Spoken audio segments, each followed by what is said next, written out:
Good morning everyone.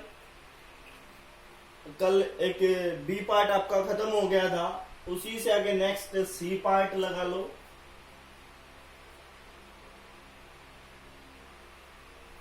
ठीक है, 8th lecture है कल स्टूडेंट्स का। ठीक है, उसका फर्स्ट टॉपिक है, सबसे पहले बेसिक करते हैं हम उसका। तो फर्स्ट टॉपिक है एरिया वेक्टर। एरिया वेक्टर क्या होता है और हम इसके अंदर क्या फाइंड आउट करते हैं, क्या कुछ करते हैं, वो हम सब पढ़ेंगे। ठीक है, where we need to know not only magnitude, हमें जरूरत नहीं है मैग्नीट्यूड, ये कहना चाहता है कि मैग्नीट्यूड की जरूरत नहीं है। Where we need to know not only magnitude, भी मैग्नीट्यूड की जरूरत नहीं है, मतलब ये है साथ साथ डायरेक्शन की भी जरूरत है। ठीक है, मैग्नीट्यूड की तो जरूरत है ही है, लेकिन अकेले मैग्नीट्यूड की जरूरत नहीं है, ये कहना चाहता है। उसके साथ साथ डायरेक्शन की भी जरूरत होती है। किसके डायरेक्शन की? किसी सरफेस एरिया के। सरफेस एरिया किसी भी चीज का हो सकता है। अब ds किसी चीज का सरफेस एरिया है, और ये जो वेक्टर का जो सिंबल है, ये वेक्टर का सिंबल कि डायरेक्शन को डिनोट कर रहा है।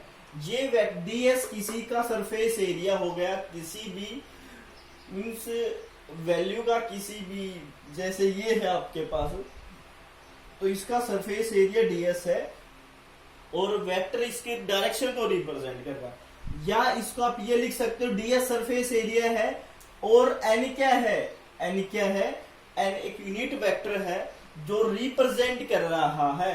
n क्या है? एक यूनिट वेक्टर है जो रिप्रेजेंट कर रहा है इसकी जो डायरेक्शन है। मान लो आपने ये एक एरिया लिया हुआ है, एक रेक्टेंगुलर टाइप का एरिया है, या आप और कोई भी ले सकते हो इस प्रकार से, ये कुछ भी ले सकते हो। ठीक है ना, किसी भी प्रकार से कुछ भी ले सकते हो। तो ds उसके ऊपर वेक्टर वो डायरेक्शन डिनोट कर रहा है, और ds सरफेस एरिया है, और n क्या रिप्रेजेंट कर रहा है? यूनिट वेक्टर, और वो डायरेक्शन को डिनोट करता है कि किसी एरिया की जो सरफेस एरिया की डायरेक्शन वो बाहर की तरफ है। देखो, ds is the magnitude of the area element, n is a unit vector, ds, ठीक है ना। ds क्या है? ये ds एक मैग्नीट्यूड है एरिया एलिमेंट का, और n कैप एक यूनिट वेक्टर है in the direction of outward normal at that.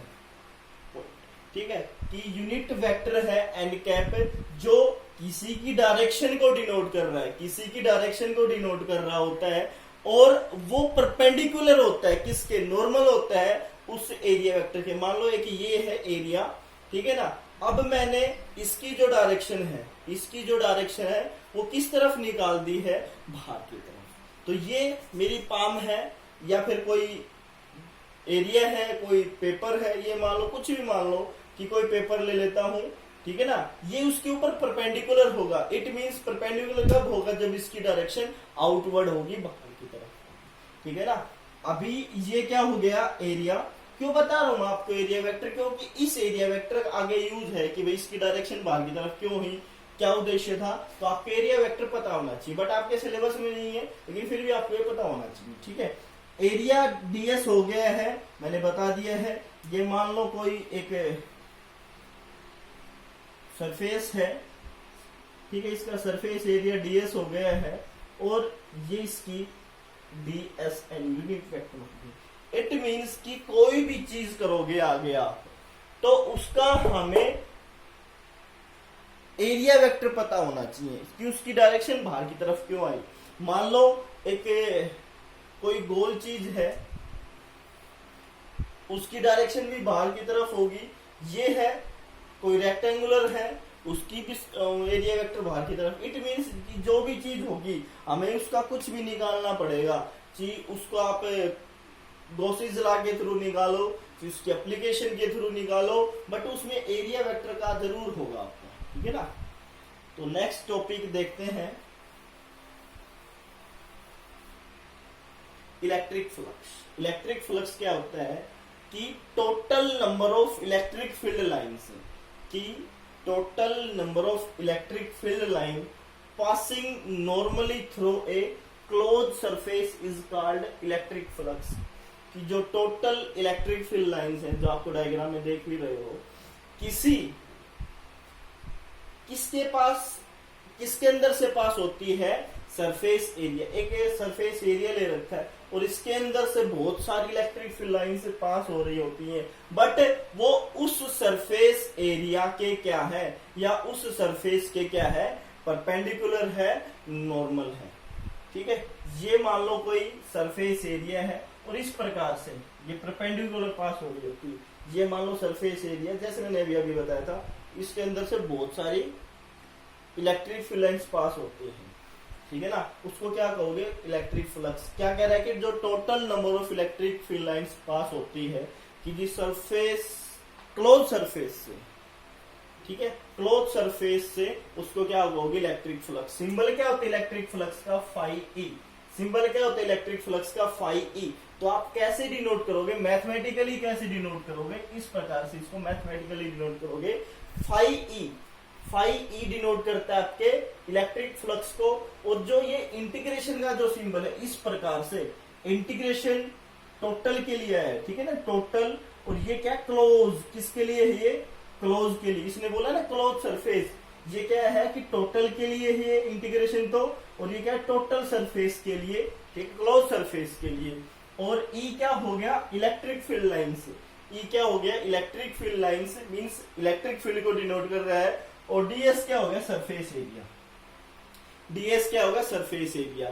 अगर हम इस डॉट को हटाना चाहें, आपको पता होगा +1 में वेक्टर और क्रॉस प्रोडक्ट आपने पढ़ा होगा, वेक्टर प्रोडक्ट और क्रॉस, या फिर आपने स्केलर और वेक्टर पढ़ा होगा, और या फिर ये कह सकते हो डॉट और डॉट प्रोडक्ट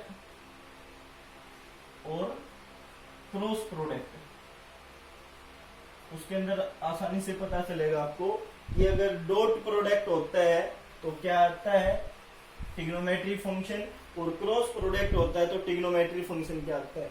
तो आपको मैं यहाँ भी बताता हूँ, जहां डॉट होगा वहां कोस थीटा आएगा, और जहां क्रॉस होगा वहां साइन थीटा आएगा। तो यहाँ क्या है, ई डॉट एस, ई का वेक्टर, डॉट डी एस का वेक्टर। अभी वेक्टर भी रिमूव हो जाए, डॉट भी रिमूव हो जाएगा, तो क्या जाएगा, कोस थीटा। ठीक है ना, तो क्या वैल्यू हुई आपकी, phi E equal to integration of close surface E d s cos theta. अब इसकी कंडीशन है, 3 कंडीशन। अगर आपके थीटा की वैल्यू, अगर आपके थीटा की वैल्यू 90 डिग्री से कम है, 90 डिग्री से कम है, तो flux will B positive. 90 degree means बेटा 0 डिग्री, 30 डिग्री, 45 डिग्री, 60 डिग्री और 90 डिग्री। जब आप कोस थीटा की वैल्यू 90 डिग्री से कम, 90 नहीं हुई, 90 डिग्री से, मान लो आपने 10th क्लास में पढ़ा होगा कि 4 वैल्यूज हैं, कोस 0 पे 1 और कोस 30 पे √3/2, ये भी 1 से कम हो गया है, ठीक है, पॉजिटिव वैल्यू होगी मतलब।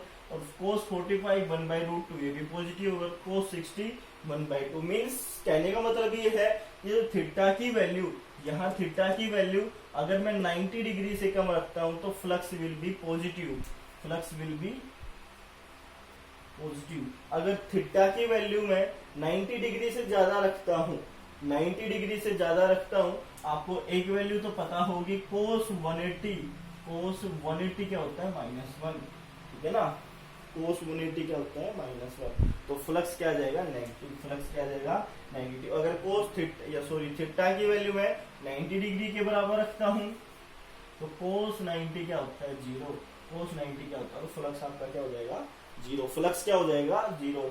ऐसा यूनिट क्या होगी, इलेक्ट्रिक फ्लक्स ई, ठीक है ना, और ds। तो इस इलेक्ट्रिक फ्लक्स की ऐसा यूनिट क्या होगी, न्यूटन मीटर स्क्वायर, ठीक है ना। और डायमेंशनल क्या होगा, m1 l³ t-3 और a1, ठीक है।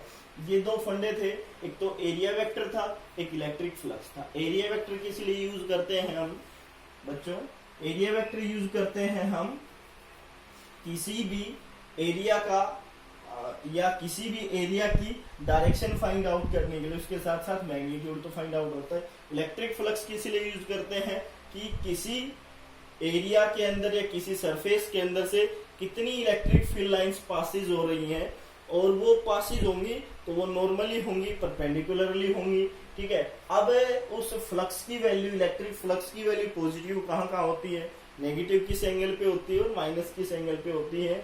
अगर थीटा की वैल्यू 90 डिग्री से कम है तो फ्लक्स विल बी पॉजिटिव, और अगर 90 डिग्री से ज्यादा flux will be negative. And then last one is theta की वैल्यू 90 डिग्री के इक्वल है तो फ्लक्स विल बी जीरो। ऐसा नहीं, न्यूटन मीटर स्क्वायर और dimensional formula m1 L³ T-3 ये आप लोगों ने प्लस वन में काफी अच्छे से सीख रखा होगा। डायमेंशनल आप लोग निकाल सकते हैं।